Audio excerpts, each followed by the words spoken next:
اعوذ باللہ من الشیطان الرجیم بسم اللہ الرحمن الرحیم السلام علیکم۔ تو چلیے دھوپ میں بیٹھ کر اس کتاب جو زندگی کی کتاب ہے اس کا ایک صفحہ پڑھتے ہیں۔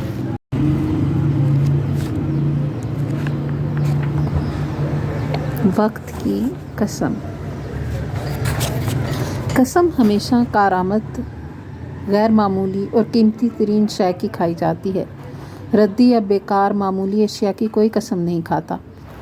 اللہ نے بھی جس کی قسم کھائی ہے ان میں سے ایک قسم وقت کی ہے۔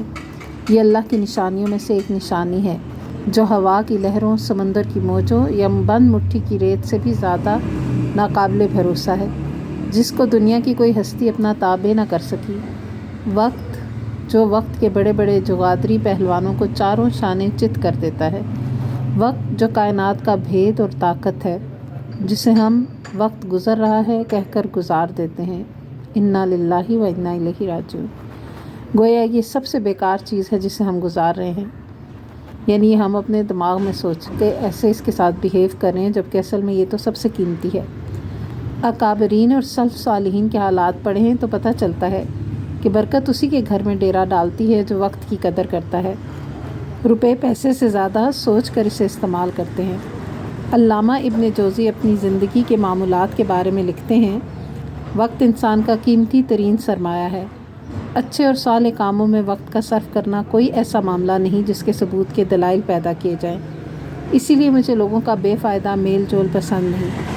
اب اگر لوگوں سے بالکل الگ تھلگ رہوں تو بھی مناسب نہیں کہ اس سے انس و محبت کا تعلق ختم ہو جاتا ہے، اور اگر ان سے یعنی ملاقاتوں کا سلسلہ قائم رکھوں تو اس میں وقت کا ضیاع اور نقصان ہے۔ اسی لیے میں نے یہ طریقہ اپنا لیا ہے کہ اولاً تو ملاقاتوں سے بچنے کے لیے اپنی سی کوشش کرتا ہوں، اور اگر کسی سے ملاقات کے بغیر چارہ ہی نہ ہو تو بات نہایت مختصر کرتا ہوں۔ مزید یہ کہ ایسے وقت کے لیے اس قسم کے کام جمع کر کے رکھتا ہوں جن سے زیادہ توجہ کی ضرورت نہیں ہوتی، مثلاً قلم کا خط لگانا، کاغذ کاٹنا اور اس طرح کے اور کام میں ملاقات کے وقت کرتا ہوں۔ اسی طرح ملاقات بھی ہو جاتی ہے اور کام بھی ہو جاتے ہیں، اور عمر عزیز کی قیمتی ساعتیں صرف گفتگو میں صرف نہیں ہوتی۔ وقت کی قدردانی کا نتیجہ یہ تھا کہ اللہ نے ان سے وہ کام لیا کہ اگر ان کی تصانیف کو کوئی نقل کرنا چاہے تو نہیں کر سکتا۔ ہر روز 4 جز لکھنا ان کی زندگی کا معمول تھا۔ اس کا مجموعہ سالانہ 50 یا 60 جلدیں بنتا ہے۔ وہ خود کہتے ہیں کہ میں نے اپنی انگلیوں سے کم از کم 2000 جلدیں لکھی ہیں۔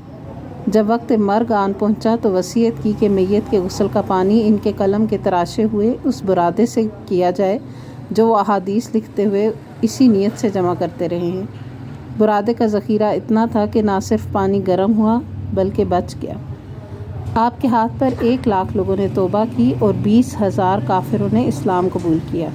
یہ ہے وقت کو نعمت اور اثاثہ سمجھنے والوں کا اعلیٰ مقام۔